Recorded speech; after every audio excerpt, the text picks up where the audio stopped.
بسم اللہ الرحمن الرحیم۔ السلام علیکم ورحمۃ اللہ وبرکاتہ۔ عزیز طلباء کرام، امید ہے آپ خیریت سے ہوں گے۔ بسم اللہ الرحمن الرحیم۔ بدایت المجتہد و نہایت المقتصد کا سبق نمبر 57 آج ہم زیر بحث لے کے آئیں گے۔ آج کے سبق کا عنوان کتاب النکاح سے الباب الثانی اور الباب الثانی سے الرکن الثالث اور الرکن الثالث میں سے الفصل الاول جو معنی نسب کے حوالے سے ہے، یعنی وہ رشتے جو نسب کی وجہ سے جن سے نکاح کرنا حرام ہے ان کی تفصیل کے حوالے سے جو پہلی فصل ہے وہ آج انشاءاللہ العزیز ہم اس کے بارے میں جاننے کی کوشش کریں گے۔ آج کا سبق شروع کرنے سے قبل گزشتہ سبق کا خلاصہ دہرا لیتے ہیں۔ گزشتہ سبق میں ہم نے کتاب النکاح سے الباب الثانی سے الرکن الثالث اور اس میں ہم نے سب سے پہلے الباب الثانی کا تعارف دیکھا اور اس کے بعد پھر الرکن الثالث کا تعارف دیکھا، اور تیسرے نمبر پہ الرکن الثالث کی جو ابتدائی تفصیل ہے جو اس کی فصول کے حوالے سے وہ ہم نے جاننے کی کوشش کی، اور اس کے بعد پھر ہم نے الرکن الثالث کی جو پہلی فصل ہے اس کا ابتدائی طور پہ جو تعارف ہے وہ ہم نے جاننے کی کوشش کی۔ آج کے سبق میں انشاءاللہ العزیز ہم پڑھیں گے کتاب النکاح سے الباب الثانی سے الرکن الثالث، اور الرکن الثالث کی تفصیل میں سے جو ہماری پہلی فصل ہے اس کی تفصیل آج انشاءاللہ العزیز جاننے کی کوشش کریں گے۔ اور جو پہلی فصل میں ہم تفصیل جاننے کی کوشش کریں گے اس کا عنوان یہ ہوگا کہ موانع نسب کون کون سے ہیں، یعنی وہ رشتے کون کون سے ہیں جن کی وجہ سے نکاح کرنا حرام ہوتا ہے، اور یہ رشتے ہم اوورآل نہیں دیکھیں گے بلکہ ایک خاص کیٹیگری اور ایک خاص سبب کی وجہ سے حرام ہونے والے رشتے دیکھیں گے، اور وہ ہے نسب کی وجہ سے۔ نسب سے مراد انسان کا خونی تعلق، قریبی تعلق جو ہے، یہ ہم انشاءاللہ العزیز اس کے حوالے سے جاننے کی کوشش کریں گے۔ اور اس کے بعد ہم دیکھیں گے الفصل الثانی جو ہے، جو ہم آئندہ اسباق میں انشاءاللہ العزیز پڑھیں گے، اس کا ایک ابتدائی تعارف بھی جاننے کی کوشش کریں گے انشاءاللہ العزیز۔ آج کا سبق ہم دیکھتے ہیں جی الرکن الثالث کا تعارف۔ الرکن الثالث جو ہے فی معرفت محل العقد، یہ عقد کے حوالے سے ہے۔ تو امام رحمہ اللہ فرماتے ہیں محل عقد کے بارے میں، تو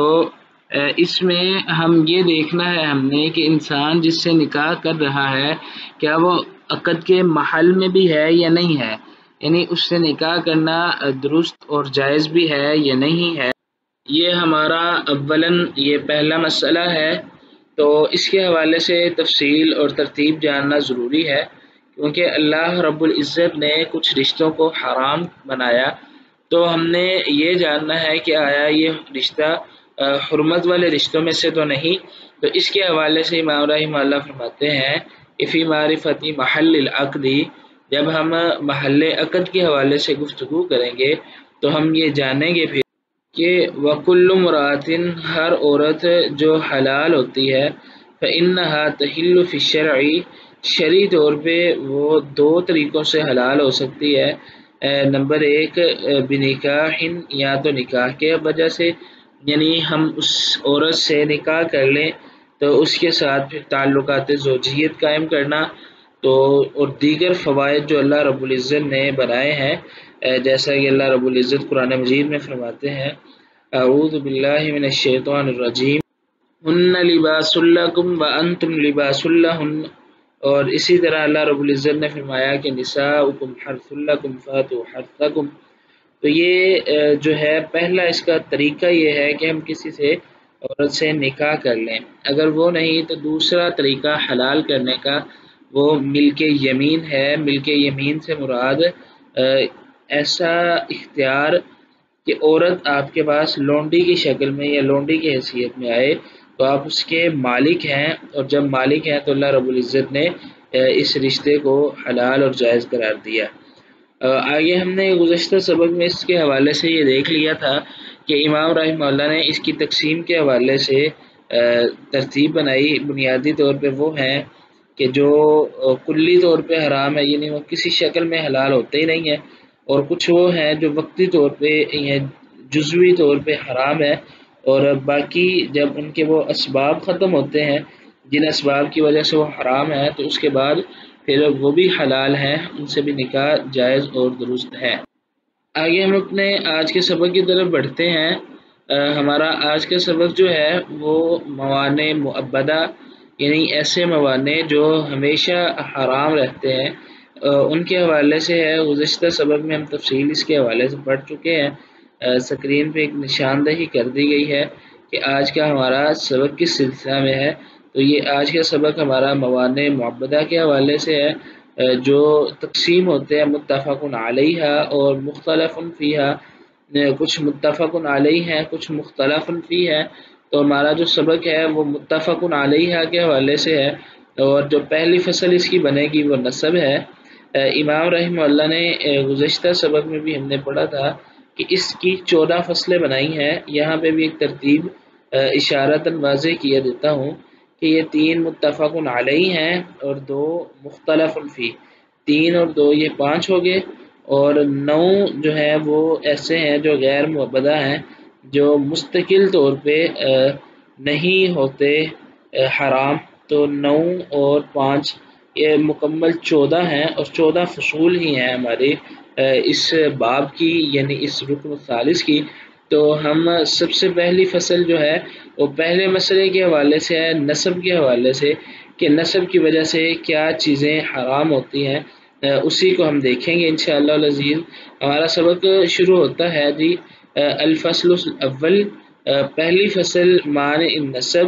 یعنی پہلی فصل جو ہے وہ نسب کے موانع کے حوالے سے ہے کہ کون کون سے رشتے نسب کی وجہ سے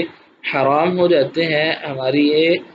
فصل اسی کے متعلقہ ہے۔ تو اللہ رب العزت کا جو فرمان ہے اس میں وہ بنیادی حیثیت کا حامل ہے، جس میں اللہ رب العزت نے رشتوں کی حلت اور حرمت کے حوالے سے قوانین بنائے، جو کہ چوتھے پارے کے آخر میں ہے۔ بہرکیف ہم یہاں پہ کتاب کا متن دیکھیں گے سب سے پہلے، اور وہ یہ ہے، امام رحمہ اللہ فرماتے ہیں الفصل الاول فی مانع النسب، فصل اول جو ہے وہ نسب کے موانع کے حوالے سے ہے۔ واتفقوا، اور فقہاء کا اس بات پر اتفاق ہے کہ علی النساء اللائی، وہ عورتیں یحرمنا جو حرام ہو جاتی ہیں، من قبل النسبی نسب کی وجہ سے، السبع المذکورات فی القرآن، وہ 7 عورتیں ہیں جن کا ذکر کیا گیا ہے قرآن کریم میں۔ اللہ رب العزت نے جو ارشاد فرمایا، جس کا ابھی ابتدائی طور پہ ذکر بھی کیا، کہ اصل الاصول جو ہے وہ قرآن مجید کی ایک نص ہے جو اللہ رب العزت نے بیان فرمائی، جیسا کہ اللہ رب العزت فرماتے ہیں اعوذ باللہ من الشیطان الرجیم حرمت علیکم امہاتکم وبناتکم واخواتکم واماتکم وخالاتکم وبنات الاخ وبنات الاخت۔ اللہ رب العزت نے اس آیت میں یہ 7 رشتے ذکر کیے۔ یہ سورۃ النساء کی آیت ہے اور چوتھے پارے کی آخری آیت ہے، اس سے کے آگے 5واں پارے کی ابتدا ہے۔ تو اللہ رب العزت نے یہ 7 رشتے ذکر کیے۔ اللہ رب العزت فرماتے ہیں کہ حرام کر دی گئی ہیں تم پر تمہاری مائیں، تمہاری بیٹیاں، تمہاری بہنیں، اور تمہاری پھپھیاں، تمہاری خالائیں، اور بھائی کی بیٹیاں اور بہن کی بیٹیاں۔ یہ ٹوٹل 7 رشتے ہیں، السبع المذکورات، وہ 7 جن کا ذکر کیا گیا ہے قرآن مجید میں۔ الامہات مائیں، والبنات بیٹیاں، والاخوات بہنیں، والعمات پھوپھیاں، والخالات خالائیں، وبنات الاخی وبنات الاختی بھائی کی بیٹیاں اور بہنوں کی بیٹیاں۔ واتفقوا، فقہاء کا اس بات پر اتفاق ہے کہ علی ان الامہ، بے شک ماں، ہاہنا یہاں پر ماں سے مراد جو ہے وہ اسم، یہ نام ہے، یعنی ماں کا جو نام لیا گیا ہے اس کی امام رحمہ اللہ تعریف کر رہے ہیں کہ ان الامہ، بے شک ماں، اسم، یہ نام ہے، لکل انثی، ہر اس عورت کا، لہا علیہ کا ولادت، جو جس سے آپ کی ولادت ہوئی ہے، من جہت الامی، وہ ماں کی طرف سے ہو، او من جہت الابی، یا باپ کی طرف سے۔ یعنی ایک تو ماں حقیقی ہے جن کے بطنوں سے، یعنی جن کے پیٹ سے ہم پیدا ہوئے، ایک تو وہ ماں حقیقی ہے، لیکن اور اس کے ساتھ ساتھ اس سے اوپر جتنی بھی علون ہے، یعنی اس سے اوپر جتنی بھی مائیں ہیں، وہ نانی ہے، پڑ نانی ہے، لکڑ نانی ہے، یعنی آگے بڑھتے جائیں، ماں کی ماں، اس کی ماں، اس کی ماں، یعنی ہر وہ عورت جس سے آپ کی ولادت ہوئی ہے، یعنی نانی ہے تو اس سے بھی ولادت والدہ کی، اور آگے یعنی ولادت کا سلسلہ باپ کی طرف سے ہو یا ماں کی طرف سے ہو، وہ اس میں میں شامل ہے، یعنی نانیاں، دادیاں، اور اوپر تک جتنے بھی رشتے ہیں وہ سارے کے سارے ماں میں شامل ہے۔ جس طرح ماں حرام ہے، اسی طرح دادی بھی حرام ہے، اسی طرح نانی بھی حرام ہے۔ جس طرح ماں کی حرمت ہے، اسی طرح پڑ دادی کی، پڑ نانے کی حرمت ہے، اور اسی طرح اوپر جتنے بھی رشتے ہیں وہ سارے کے سارے حرام ہے۔ حتیٰ کہ صحیح البخاری میں ایک روایت آتی ہے جس میں حضرت ابو ہریرہ رضی اللہ تعالی عنہ عرب کے حوالے سے بیان کرتے ہیں، جناب ابراہیم علیہ السلام کا وہ جو 3 واقعات ہیں جن کے متعلق کہ حضرت ابراہیم علیہ السلام نے یہ 3 واقعات میں توریہ کیا یا جھوٹ بولا کہہ لیں، وہ اصلاً جھوٹ تو نہیں تھا، بہرکیف وہ ہمارا موضوع بحث نہیں۔ تو وہ روایت بیان کرنے کے بعد حضرت ابو ہریرہ رضی اللہ تعالیٰ عنہ فرماتے ہیں، تلک امکم یا بنی ما السماء، عرب کے لوگوں کو مخاطب کر کے کہتے ہیں کہ تلک امکم، یہ تمہاری ماں ہے، یا بنی ما السماء، اے آسمان کے پانی کے بیٹوں۔ اور آسمان کے پانی کے بیٹوں سے مراد سیدہ جو حاجرہ علیہ السلام ہیں، ان کی وہ سعی جو انہوں نے صفا مروہ کے درمیان کی اور پانی کا چشمہ پھوٹا، تو اس نسبت سے کہا ہمارا جو محل استشہاد ہے اس حدیث سے، وہ تلکا امکم سے ہے کہ یہ تمہاری ماں ہے، یعنی اوپر تلک جتنے رشتے ہیں وہ سارے ماں میں شامل ہیں، وہ چاہے باپ کی طرف سے ہوں یا ماں کی طرف سے، یعنی دادیاں، نانیاں دونوں اس میں شامل ہیں۔ والبنت، اور جہاں تک بنت کا تعلق ہے تو امام رحمہ اللہ فرماتے ہیں، اسم، بنت نام ہے، لکل انثی لک علیہا ولادۃ، ہر اس عورت کا کہ لک علیہا ولادۃ، جو جس کا جنم ہوا ہے، پیدائش ہوئی ہے، من قبل الابن، آپ کے بیٹے کی طرف سے، او من قبل البنتی، یا بیٹی کی طرف سے، او مباشرہ، یا براہ راست رشتہ بنتا ہو۔ یعنی بیٹی کی تعریف میں امام رحمہ اللہ نے ایک تو حقیقی بیٹی کو بھی شامل کیا، یعنی جس کے ساتھ ڈائریکٹ رشتہ بنتا ہے، اور بیٹی میں وہ بیٹیاں بھی شامل ہیں جو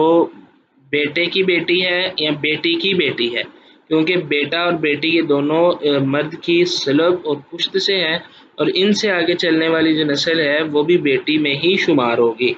وَأَمَّا الْأُخْتُ، اور جہاں تک بہن کی بات ہے، فَهِيَ اسم، تو یہ بہن نام ہے، لِكُلِّ أُنثىٰ، ہر اس مونس کا، ہر اس عورت کا، شارکت کا جو تیرے ساتھ شریک ہوئی ہے، فی احد اصلیک، تیری اصل میں سے کسی ایک میں، او یا پھر مجموعیہما، یا مجموع دونوں میں۔ مراد اس سے یہ ہے احد اصلیک، اصلیک سے مراد انسان کے اصل جو ہے وہ باپ اور ماں ہے، باپ کی طرف سے رشتہ ہو یا ماں کی طرف سے ہو، اگر تو دونوں کے ساتھ ہو تو ہم اسے کہتے ہیں حقیقی بہن، جسے ہم وراثت کی زبان میں حقیقی یا شقیق بہن بھائی ہم کہتے ہیں، یعنی وہ جن کا ماں اور باپ دونوں ایک ہی ہیں، یعنی باپ اور ماں ایک ہی ہونے کی وجہ سے وہ حقیقی بہن ہے۔ یا او احد اصلی، یا دو میں سے کسی ایک کے ساتھ ملی ہو، اگر تو باپ کی طرف سے حقیقی ہے، یعنی باپ ایک ہے مائیں الگ الگ ہے، تو وہ اللاتی بہن ہے، اور اگر ماں ایک ہے اور باپ الگ الگ ہے تو یہ اخیافی بہن ہے، یعنی ماں کی طرف سے ہو یا باپ کی طرف سے ہو تو یہ دونوں اس میں شامل ہیں۔ آنی، میری مراد یہ ہے، الابا اوی الامہ، باپ کے ساتھ یا ماں کے ساتھ، او کلیہما، یا دونوں ہوں۔ یہ جو امام رحمہ اللہ نے ذکر کیا نا احد اصلیک او مجموعیہما، اس کی آگے وضاحت فرمائی۔ والعمۃ اور پھپھی اسم یہ نام ہے، لکل انثی ہر اس عورت کا، یا اخت لابی کا جو بہن ہے آپ کے باپ کی، او لکل ذکر لہ علیک ولادۃ یا اس مرد کی، لہو علیک ولادۃ جس کے ساتھ آپ کا ولادت کا تعلق ملتا ہے۔ اس سے مراد یہ ہے کہ باپ کی بہن تو واضح ہے، عمہ سے مراد پھپھی، یہ تو واضح ہے، لیکن لکل ذکر لہو علیک ولادہ اس سے کیا مراد ہے؟ یعنی ہر وہ جس کے ساتھ آپ کا ولادت سے تعلق جڑتا ہو، وہ کون سے ہیں؟ وہ دادا ہے، پردادا ہے، تو اس سے مراد باپ کی بہن، دادا کی بہنیں، پردادا کی بہنیں، اور اوپر چلتے جائیں ان کی جو جو ہمارے آباء و اجداد ہیں، جو بھی اجداد ہمارے آئیں گے ان کی جو جو بہنیں ہیں وہ عمہ میں شامل ہے۔ وَأَمَّا الْخَالَةُ جہاں تک خالہ کی بات ہے، فَهِيَ اسم تو یہ نام ہے، لِأُخْتِ اس بہن کا، اختی امک جو ماں کی طرف سے بہن ہے، او یا پھر یہ نام ہے اخت کل انثی ہر اس عورت کا، یعنی اخت نام ہے ہر اس عورت کا، لہا علیک ولادۃ جس کے ساتھ آپ کا تعلق ولادت کی وجہ سے ملتا ہے، یعنی ماں کی طرف سے جو ولادت ہے اس سے ملتا ہے۔ اس سے مراد آپ کی ماں کی بہنیں، نانی کی بہنیں، پڑنانی کی بہنیں، یعنی وہ ساری کی ساری پھر حرام ہے اخت کی وجہ سے۔ وبنات الاخی اور جو بھائی کی بیٹیاں ہیں، اس سے مراد اسم کل انثی ہر اس عورت کا نام ہے، لاخیک علیہ ولادۃ من قبل امیہا اس بھائی کا جس کے ساتھ تعلق ہے آپ کا، من قبل امیہا وہ بھائی آپ کا ماں کی طرف سے ہو، او من قبل ابیہا یا باپ کی طرف سے ہو، او مباشرتاً یا دونوں ایک ہی ہوں، یعنی اللاتی بھائی ہو، اخیافی بھائی ہو یا حقیقی بھائی ہو، تینوں بھائیوں میں سے کسی بھی بھائی کی بیٹی ہو تو وہ بنات الاخ میں شامل ہوگی۔ وبنات الاختی اور بہن کی بیٹی اسم یہ نام ہے، لکل انثی ہر اس مونس کا، لاختک علیہ ولادۃ تیری اس بہن کی بیٹی یعنی اس بہن کی وجہ سے، علیہ ولادۃ کہ جس کے ساتھ آپ کا تعلق ولادت کا ہے، مباشرتاً وہ چاہے ڈائریکٹ تعلق ہو یعنی ماں باپ ایک ہونے کی وجہ سے، او من قبل امیہا یا ماں ایک ہے باپ الگ الگ ہے اس وجہ سے تعلق ہو، او من قبل ابیہا یا پھر باپ ایک ہو اور ماں الگ الگ ہو، کوئی بھی شکل بنے تو اللاتی بہن ہو، خیافی بہن ہو، حقیقی بہن ہو، تینوں بہنوں کی جو بیٹیاں ہوں گی وہ اس میں شامل ہوں گی۔ اس میں مزید بھی ایک چیز ایڈ کرتے جائیں کہ جو آپ کی بانجی ہے یا بدیجی ہے اس کی آگے بیٹی اور اس کی آگے بیٹی، یعنی بدیجی کی بیٹی، بانجی کی بیٹی، وہ بھی نیچے تلک وہ ساری کی ساری اس میں حرام ہوتی ہے، یعنی دو بھائی ہیں آپس میں، ایک بھائی کی بیٹی ہے تو دوسرے بھائی کے لیے وہ حرام ہوگی، وہ بھائی اللاتی ہو، خیافی ہو یا حقیقی ہو، تو دوسرے بھائی کے لیے ایک بھائی کی بیٹی دوسرے بھائی کے لیے حرام ہوگی، اور اس بیٹی کی آگے بیٹی، بیٹی کی آگے بیٹی، وہ ساری کی ساری بھی اس رشتے میں حرام ہوگی۔ تو امام رحمہ اللہ یہ ذکر کرنے کے بعد آگے فرماتے ہیں، فَهَؤُلَاءِ الْآيَاتِ یہ جو ہم نے ذکر کیے ہیں، السبع المحرمات یہ وہ 7 رشتے ہیں حرمت والے جن کو اللہ رب العزت نے ذکر کیا ہے، ولا خلاف اور نہیں ہے کوئی کسی قسم کا خلاف، اعلمہ جو میں جانتا ہوں، فی ہذہ الجملہ اس مسئلے میں، والاصل فیہما اور جو اصل ہے اس میں، قولہ تعالی وہ اللہ تعالیٰ کا یہ فرمان ہے، اعوذ باللہ من الشیطان الرجیم، حرمت علیکم امہاتکم وبناتکم واخواتکم وعماتکم وخالاتکم وبنات الاخی وبنات الاخت یہ اصل حکم ہے جس کے سبب یہ 7 رشتے حرمت والے ہیں، اور اس میں کسی فقیہ کا کسی قسم کا کوئی اختلاف نہیں ہے، الی آخر الآیہ آگے آخری آیت تلک جو رضاعت والے رشتے ہیں اور بعض جو مساہرت کی وجہ سے حرام ہونے والے ہیں وہ بھی اللہ رب العزت نے ذکر فرمائے ہیں۔ وَأَجْمَعُوا، اور سب کا اس بات پر بھی اتفاق ہے، سارے فقہاء اس بات پر متفق ہیں، عَلَىٰ أَنَّ النَّسَبَ الَّذِي، بے شک نسب، يُحَرِّمُ الْوَطْءَ، وہ نسب جو حرام کرتا ہے وطی کو، ہم بستری کو، تعلقات زوجیت کو، يُحَرِّمُ الْوَطْءَ، وہ حرام کرتا ہے تعلقات زوجیت کو،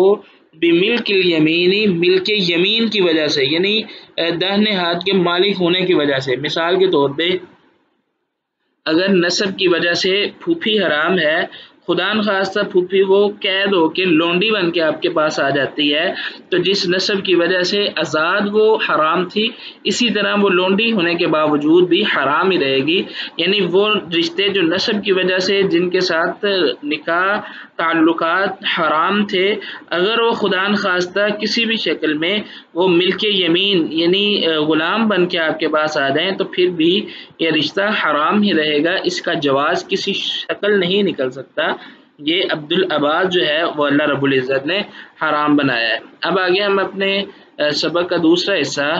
یعنی آج کے سبق کا جو خلاصہ ہے وہ بھی ہم دیکھ لیتے ہیں۔ آج کے سبق میں ہم نے الباب الثانی سے رکن الثالث کی تفصیل میں سے پہلی فصل جو ہے وہ تفصیل جاننے کی کوشش کی، اور اس کا عنوان تھا کہ موانع نسب کون کون سے ہیں۔ اگلے سبق میں انشاءاللہ العزیز جو ہم پڑھیں گے اس کا تعلق بھی الباب الثانی سے رکن الثالث، اور رکن الثالث کی تفصیل میں سے جو دوسری فصل ہے اس کے حوالے سے انشاءاللہ العزیز ہم جاننے کی کوشش کریں گے، اور اس کا عنوان ہے مساہرت کے متعلق جو احکامات ہیں اس کے حوالے سے۔ اگلے سبق سے پہلے اب یہ سوال حل کریں۔ سوال یہ ہے کہ رکن الثانی کے اہم مسائل کون کون سے ہیں، ان کو لکھیں اور الگ کریں، ان کے ادلہ بھی اشارتاً لکھیں تاکہ آپ کو بوقت ضرورت آسانی رہے۔ تب تک کے لیے اللہ حافظ، اپنا خیال رکھیے گا۔